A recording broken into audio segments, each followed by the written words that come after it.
Welcome to another edition of Here's the Pitch, sponsored by Massa's Restaurants, 5 locations in St. Louis. More sponsors coming on board. We'll talk about them later because I need to get right to my guest.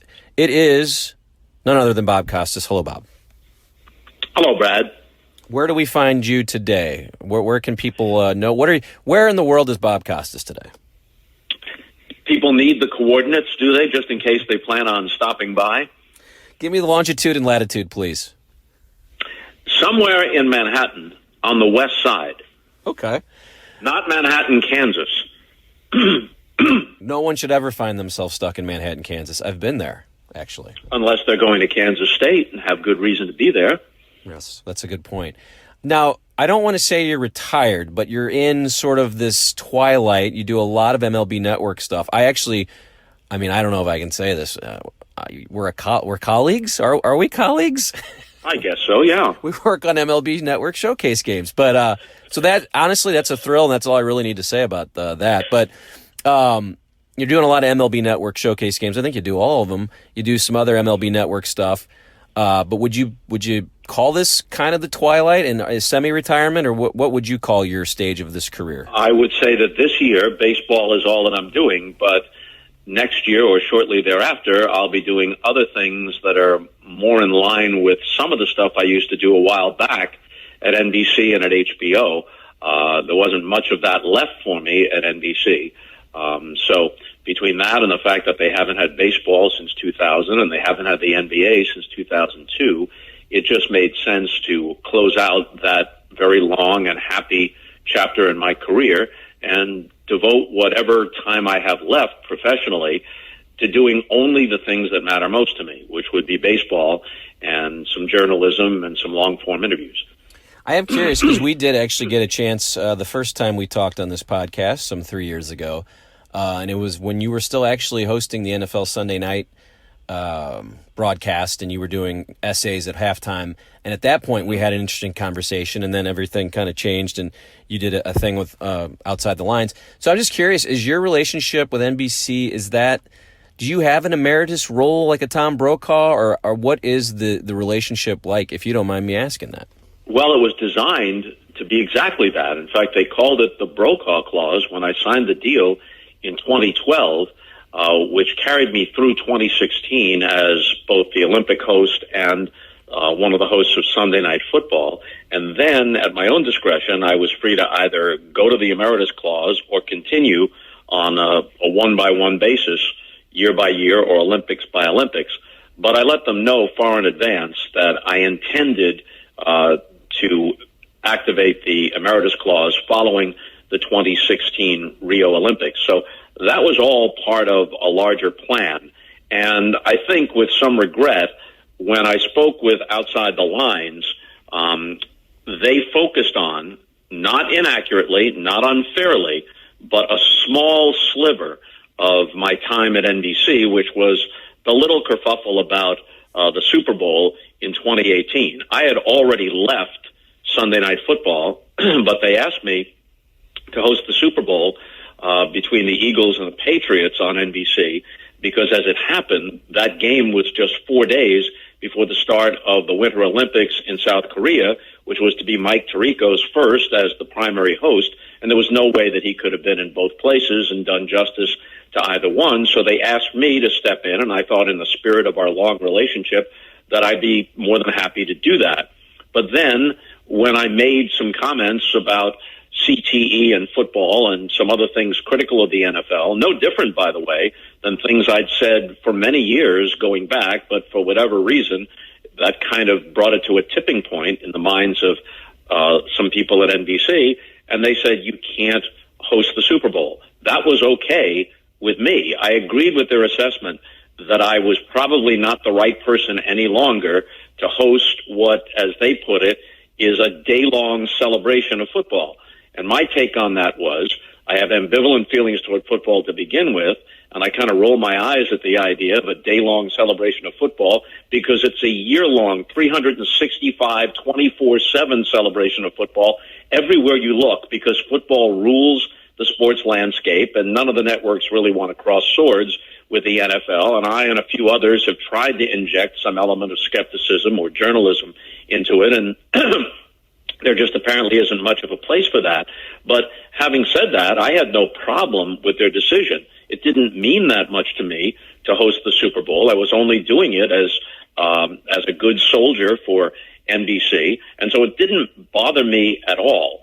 But I understand that some people looked at it once I acknowledged that to ESPN, and that became the focus of their story rather than the broader story, which was my long tenure at NBC and the fact that I tried to do, at least on occasion, some things that are different than most network sportscasters have done in recent decades.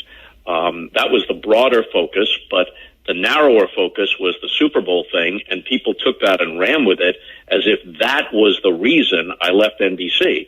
And in truth, I was gearing up to reduce my role, and then it became clear that the emeritus aspect was not going to work out the way I had hoped, because they just didn't have much interest in commentary or long-form interviews or a journalistic aspect, which I think I had effectively brought to it over the years. So no hard feelings. You know, you don't go to an Italian restaurant and then complain that they don't have sushi. NBC has been very great to me for 40 years. On balance, it's about 99% positive. Do you have occasional disagreements? Of course you do. Otherwise, you wouldn't be a thinking person with a mind of your own. So, yeah, I had occasional disagreements. But in the big picture, I have nothing but appreciation and fondness for the people I worked for and with. And I'm sorry if some impression was left that I left on bad terms or that I have a beef with them. I don't have a beef with them. Overwhelmingly, I have appreciation and gratitude toward them. Yeah, and that's what I was curious about, because I don't think I got that feeling from the OTL piece. So it basically is NBC and Bob Costas are just not together, and you won't see Bob Costas on NBC in the next 5 years, right? I mean, that's where we're at right now. Well, I won't be doing any specific assignments for them. I can't say that I wouldn't be seen on NBC. You know, Jimmy Fallon or Seth Meyers asked me to be on their show, or if somebody asked me to be on the Today Show for one reason or another, I could show up as a guest, but I'm no longer in their employ. Got it. I was curious about that, and that's why I wanted to talk to you, because I had so many things that I've watched over your career, and you just mentioned Jimmy Fallon and Myers. Yes, I could not picture his name, but I am a huge David Letterman fan. And I just think when you would go on that show, it was always interesting to me. What was your relationship like with Dave Letterman? Did you get a chance to know him well, or was it more strictly guest host type things? And just tell me a little bit about those, you know, prepping for those type of appearances. You hear about comedians who, you know, Steve Martin spends 6 months on his 7-minute David Letterman appearance. Tell me a little bit about what it was like for you when you get that call. And just tell me a little bit about your experiences with Dave. Well, I'm not in Steve Martin's league. What you do is a pre-interview. They touch upon some topics that might be humorous or interesting. But with Dave, more so than any other late-night host, and I've been on with just about all of them at one time or another, Dave would just go with whatever popped into his head. So you couldn't count on him going from topic 1 to topic 2 to topic 3. That's just not the way it worked. It kept you on your toes because he might challenge you. He might be skeptical. He might throw in a line that you don't expect. And that was part of what made him great. Sometimes I was a guest on his show, as you know, just coming out and sitting down as the guest. But other times I was involved in sketches like the late night baby routine and the elevator races and that sort of thing. And I think that really helped my career because it happened early on in the 1980s and showed a national audience a different side of me, a sense of humor and a reverent side, not unlike what happened with me in the 70s at KMOX when I started out calling basketball games, and I guess doing pretty well, but that was about all people knew about me until Jack Carney, the legendary morning host on KMOX, put me on and started bantering with me, and it showed some personality and a different aspect to it. So I'm grateful to David Letterman for what he did for my career. And then, pardon me, later on, when he went to CBS, he had control of the hour after his, and he offered that hour to me. And it was extremely flattering and very, very tempting. But NBC had just reacquired baseball. They had the 96 Olympics coming up in Atlanta. They had other things that I was doing. It was a golden era in the NBA with Michael Jordan. And although I had just left my late night show on NBC because I just felt there were too many things on my plate, they made an offer when they heard about what David Letterman had offered. They said, look, you can do pieces on the NBC News magazines, the kind of pieces that don't exist anymore, pieces with some depth, and they give you the time to flesh it out. So NBC made it almost impossible for me to leave, but I've always been grateful to Dave for the kind of confidence he showed in me in offering me that hour after his when he was just embarking on the CBS chapter of his career. And then when I turned it down, Dave went with Tom Snyder, who, of course, is a legend in late night. So I think it turned out happily ever after for everybody involved. I don't think I'd ever heard that story, so I appreciate that. What is your relationship with Dave? I mean, is there a chance that you could pop in and call him and see what he's up to, or is it more of a working relationship? No, it's not. It's not like that. I don't think that most of the people, including people who Dave enjoyed having as guests, that most of them have that much of a personal relationship with him. It's just the way he was. He's a basically shy person, and I'm not going to go any further than that because I don't know him well enough to go further than that. But he was always great to me in person. He helped my career immensely. I enjoyed being on with him. I think he's one of the most important figures in the history of television. But I never got close to him outside of his program. But I'm happy to have been a small part of his program when I was. Yeah, you mentioned the Late Night Baby, which I believe was an anniversary show. So I'll date myself. I was a child in that era, but I grew up literally taping Dave Letterman shows, watching him the next day. Obviously, I listened to you here at KMOX and then watched you on NBC. But that night also involved. So I have a Mount Rushmore, and this is a weird one, Bob. You'll probably find this hilarious. My Mount Rushmore of basically favorite broadcasters or people that I am really honored to talk to, so this is obviously a thrill. It's you, it's Dave Letterman, it's Vince McMahon, and it's Howard Stern. That's my Mount Rushmore of people that I'm very interested in broadcasting. Well, I'm happy to be grouped with David Letterman. But you had Vince McMahon on that one way back then, and then who knew you guys would make history some 15 years later. I've always wanted to ask you about that interview. I know you've talked about it before. Did you realize he was ready to go into because he's sort of in character on your HBO interview where it gets contentious. It was in the middle of the time where he had basically just won the wrestling war where he took over WCW, but he was doing a tawdry storyline with Trish Stratus, and you sort of started questioning him, and he kind of came at you. Tell me a little bit about that night. Were you prepared for him to be that way? Did you realize somewhere in there that, okay, we're getting the Vince McMahon character and not the real Vince McMahon, or did you think this is Vince McMahon?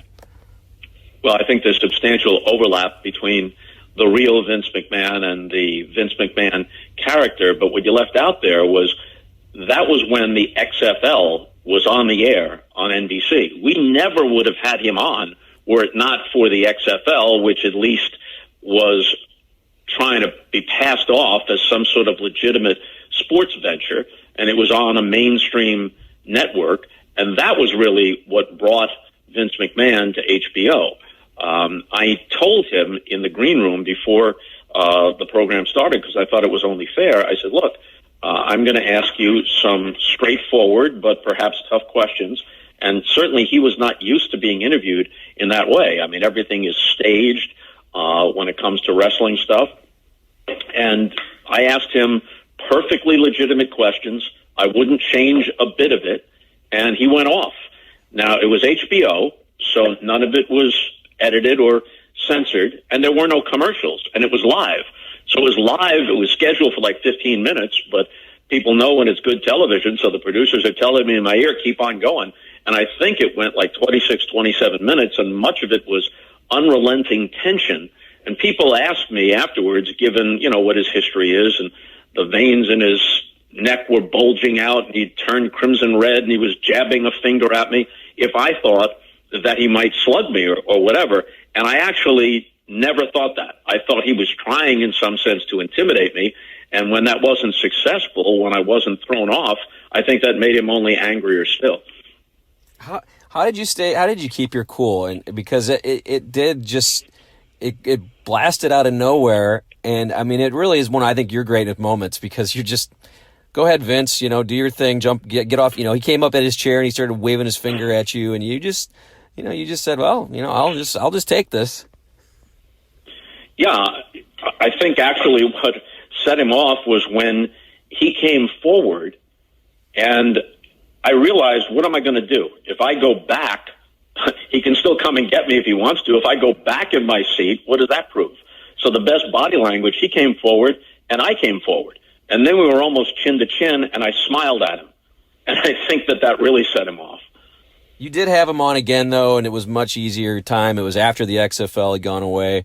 Do you have any sort of relationship with him? And is it weird that you've done some of the greatest interviews of all time of anybody who does interviews, yet many people will remember this one more than any of them that you've done?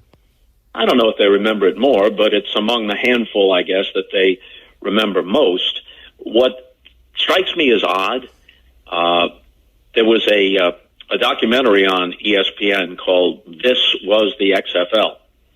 And some people took from that the XFL was this lovely sort of pie-in-the-sky dream.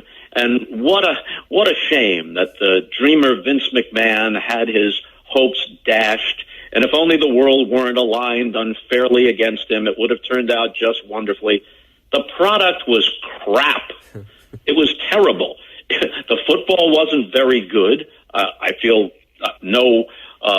I don't want to say anything negative about the coaches and the players. They were just chasing a dream, so that's fine. I didn't have any criticism of them, but the quality of the football was not very good, and the presentation was idiotic.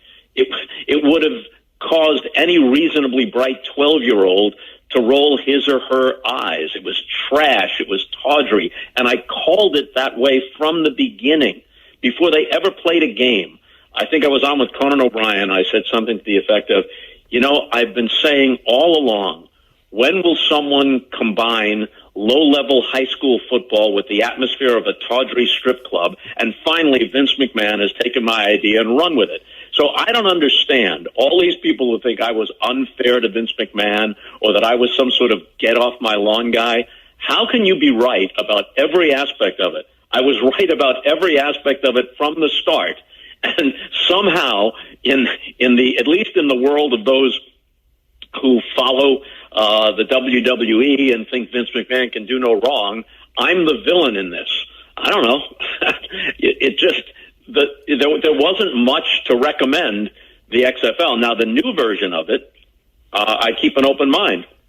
If they take some of the head-banging stupidity of the WWE out of it, and it's a legitimate, functioning, second-tier football league that people want to watch because they're football obsessed, and that may serve as some sort of quasi-farm system for the NFL, I keep an open mind. I wish them well.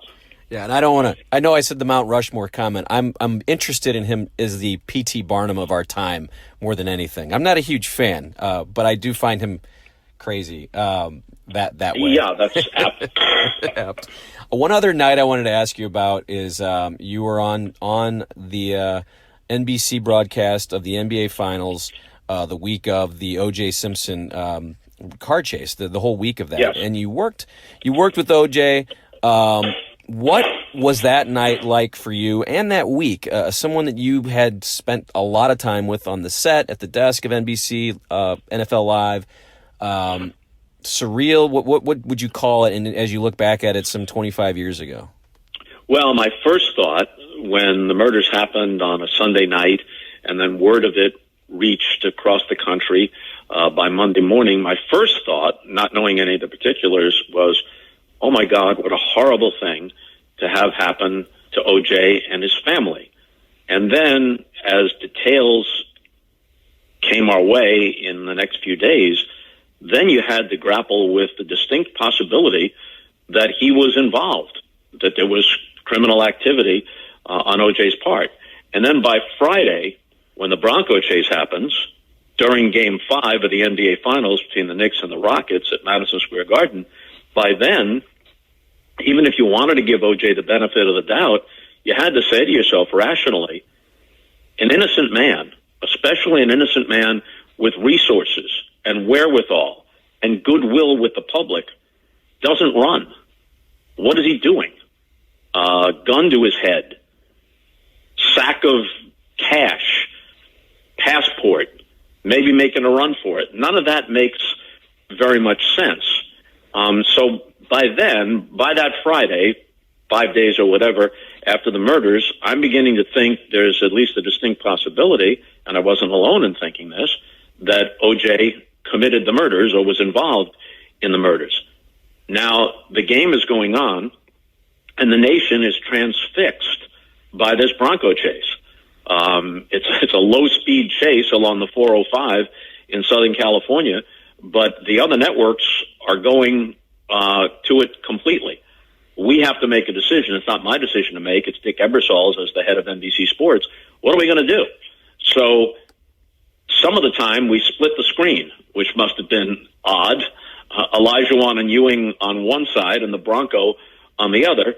And then there were times when I had to transition between Marv Albert, who was calling the game, and Tom Brokaw, who was across the street in the studio at 30 Rock, who was updating us on what was happening. So it was kind of a balancing act in terms of tone, because some sort of Shakespearean tragedy was playing out on the one hand, but then when you went back to Madison Square Garden, there's raucous cheering and an intense game going on. So it was surreal in that respect.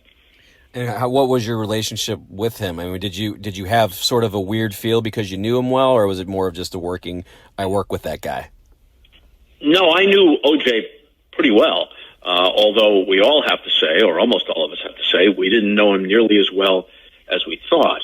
And that's not just with regard to the murders. I did not know of the history of domestic disputes and domestic violence with Nicole. I didn't know any of that. There had been one episode that was known publicly, and they put on a unified front, he and Nicole, saying, it's just a little dispute on New Year's Eve that got out of hand. And I guess we all accepted that, but I was not aware of a list of such incidents until all that stuff came out after the murders. But I knew OJ, at least superficially, I thought, reasonably well. We played golf together. We went to dinner many times. We were on the set together for, I think it was 4 years. He was always good company. You could joke around with him. He was the kind of guy who remembered the name of the kid who brought the coffee and the newspapers in the morning when you first arrived on the set. So I had favorable feelings about OJ. Not so anymore. I guess you don't keep in touch, I guess. No, the last time I saw him was in November of 1994. He had asked to see me, and he was in the L.A. County Jail. So I went, and A.C. Cowlings was there, the guy who was driving the Bronco, his former Bills teammate, and Robert Kardashian, who has since passed away, who was part of his defense team, actually picked me up at my hotel in Los Angeles and drove me over to the L.A. County Jail that night. And so I did visit with OJ along with AC and Robert Kardashian, and it's the last time I've seen him or spoken to him. I obviously can't let you go without asking about baseball, so if we have a couple more minutes here, I just want to get your thoughts on baseball. I watch a lot of games, especially outside of baseball, outside of St. Louis. I feel like the game, even though they try to make it faster, and do you need to get that other line? No, go ahead. Okay, let me make sure it's not something way more important than this. But baseball, it just feels still that we got starting pitchers that can only go 5 innings, a lot of nibbling. The strike zone seems tight. It's home run, strikeout, and that's it. Tell me a little bit about what am I in a bad spot thinking that the baseball is kind of in trouble, or do you see that as you watch games? It just feels very laborious watching baseball these days for me, and I'm a longtime fan, and I know you are too. It can be. It can be. I've said this so many times that people can probably recite it for me. Baseball is supposed to have, and for most of its history has had, a pleasing, leisurely pace. It's not supposed to have a lethargic pace. Last year, for the first time, there were more strikeouts than hits in the major leagues. This year, that will happen again, and the gap will be greater than it was a year ago. When you have that many strikeouts, it only stands to reason, even if the at-bat doesn't end in a strikeout or a walk, you've got more deep counts. You've got more of the game where the ball is not in play. And because teams have figured out through the analytics that it's all about launch angle, and if we get 6 hits but 3 of them are homers, we can win the game, you're seeing fewer baseball plays. You're seeing fewer attempts at stolen bases, hit-and-run plays, taking the extra base. The kind of plays, even the shifts, take some exciting baseball plays away because the ball's hit right into the shift, or there's nobody there to make a play if they foil the shift. Hit the ball up the middle, and maybe that would have been an Ozzie Smith play diving to his left, but there's nobody there, you know? So a lot of what made baseball exciting beyond somebody throwing 100 miles an hour or beyond someone hitting a ball 500 feet, nothing wrong with that if that's a punctuation or a rarity. If it becomes commonplace, it loses some of its impact. But there's so much that's appealing about baseball beyond that. And I'm not saying that's gone now, but it's reduced, and that's not for the better. Yeah, I mean, the attendance is down, and I think there's a lot of reasons for that. I wouldn't just say it's the baseball play, but yeah, I mean, it makes me, I don't know, I like being at the game, but watching it on TV or actually working one like we do sometimes weekly, they just seem like they go on forever. So I hope there's something to fix it. I don't know if clocks work or, 3 pitcher pitch, relievers, 3 batter, reliever batters, but I know they're trying, I guess, right? Yeah, they are trying. They're well aware of the problem, and they're trying some things out in the low minor leagues, and I applaud them for that. I'm in favor of a pitch clock with nobody on base. I think it's problematic with someone on base, but with nobody on base, come on, let's get moving. Lastly, we have a St. Louis audience most of the time for this podcast. I do see stats that people listen around the world, so I appreciate it. Around the world. Oh, I've seen. There's somebody in Zimbabwe who is intensely interested in this conversation. Bob, someone in Madrid who can't get enough of it. I will tell you now, I do see stats of people from Australia and even London. I do get that, so I will send you the screenshot of that. So you are talking to a worldwide audience today. Are you stronger in Sydney or in Melbourne? I don't know if it goes that deep. I think it's just the country. Yeah, right. But I do get a stat. Actually, I have 2 buddies who live in Australia. I think that's why those are. So that's pretty much your Australian demographic. 2 buddies. But I do know they love their. If they move to Monaco, you have no one in Australia. But then you're in good shape in that little kingdom. Hey, I'm all for world domination of podcasts. That's my goal here, and I appreciate you spending. You realize, by the way, as much as I've enjoyed this conversation, you realize that the next census will reveal that 1 in every 3 or 4 Americans has a podcast. I do realize this, and it makes me a little sad because I think you remember I started with a cable access show, way. Yes, I was on it about 20 years ago. It was a highlight. It was a highlight for me as well. Yeah, I always thought I was a little ahead of my time, and then it's now everyone it's basically that's what podcasting is. Everyone has a cable access show. So, but I appreciate. But without the pictures. That's true. And how many people can get Bob Costas to come on theirs? Right? I mean, how many do you do a year? Let's ask that. If I did every one I was asked to do, I'd probably do 100 a year. I swear this story is true, and I say this with no, I'm not dismissing the person. It's just kind of, you shrug your shoulders. This is the world. I went to a game at Yankee Stadium last year as a fan, and I had some pretty good seats. So there was an usher who took me and my friends to our seat. And the usher, a very nice young man who I would take to be in his early 30s, having a pleasant conversation with him. And then he hands me his card, and he says, "I'd like to have you on my podcast."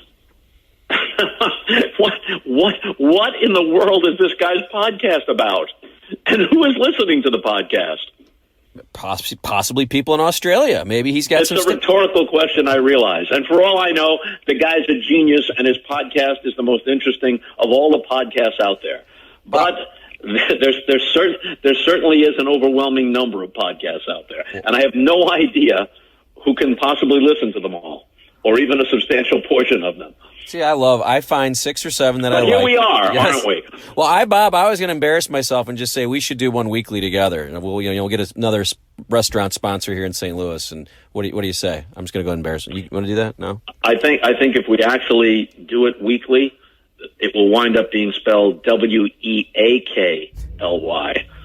I haven't got that much strong material to go 52 times a year. You do. But my lead up was to the Blues going to the Stanley Cup Finals. Yeah, I knew it was going somewhere. Okay, I was trying to get to this point. And you spent a lot of time in St. Louis, a lot of time at KMOX. I know they were on KXOK for a while, I guess, while you were here. But anyway, we all think of you as a St. Louisan. I know you grew up in New York, and I think you even say, it's really your adopted hometown. Give me your thoughts and just the excitement of a Bob Costas for what's happening.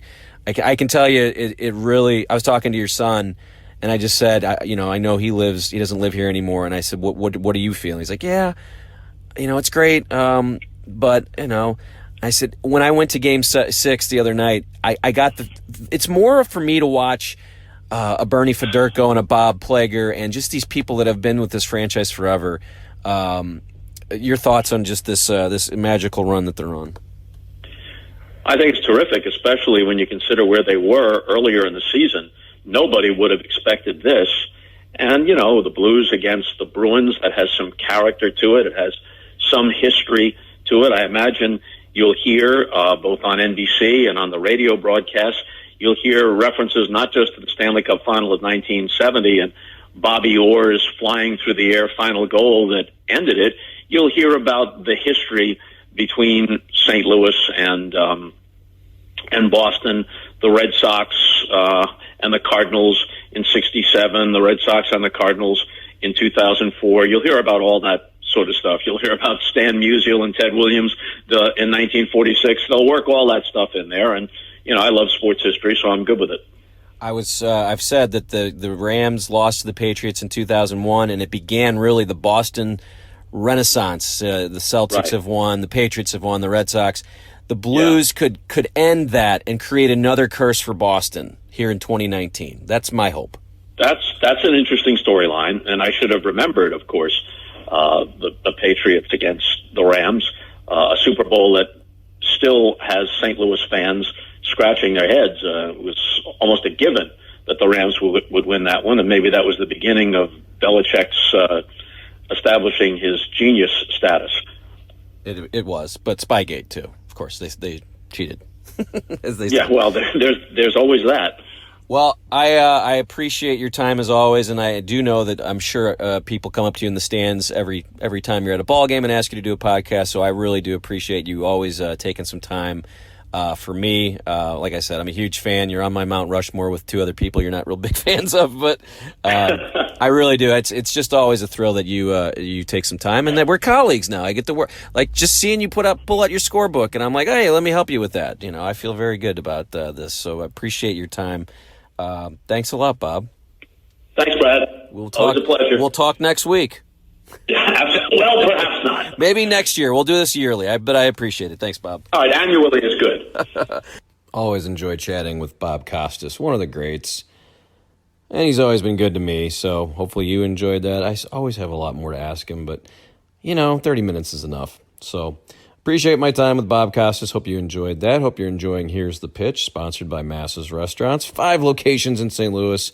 STLMassas.com is where you can find those locations and menus and make reservations. They are my title sponsor. You know what I really like doing on Wednesday night? They have a karaoke contest out in Winghaven. Now, Swinghaven is known here in St. Louis for being a fun place to go, but karaoke out there at that location, they have a lot of fun out at the Winghaven location. So if you're a youngster out there or an oldster and you want to go have some fun, they're more of a fun atmosphere, I would say. The Baldwin location, nice and dark, and intimate. They're all different. So I say just try all 5. The food's great at all of them, though. You're going for a date, you're going out for a party. Massa's Restaurants, 5 locations in St. Louis. I did mention there will be some more sponsors coming your way. I appreciate folks contacting me. So this is very exciting news. And hopefully, if you want to be part of this show as well, you can do that. Just find me on Twitter. Find me on Facebook. Here's the Pitch with Brad. Instagram, I'm all over the place. But I appreciate sponsors checking in, and I appreciate you listening. From Australia, I'm looking right now at the Russian Federation. Yeah, I don't know what that means, but it's not America. I know that much. So thanks to Bob for coming on, and thanks to him for having some fun with me here on this podcast. That's going to do it for this time. Hope you enjoyed it, and I'll check you next time.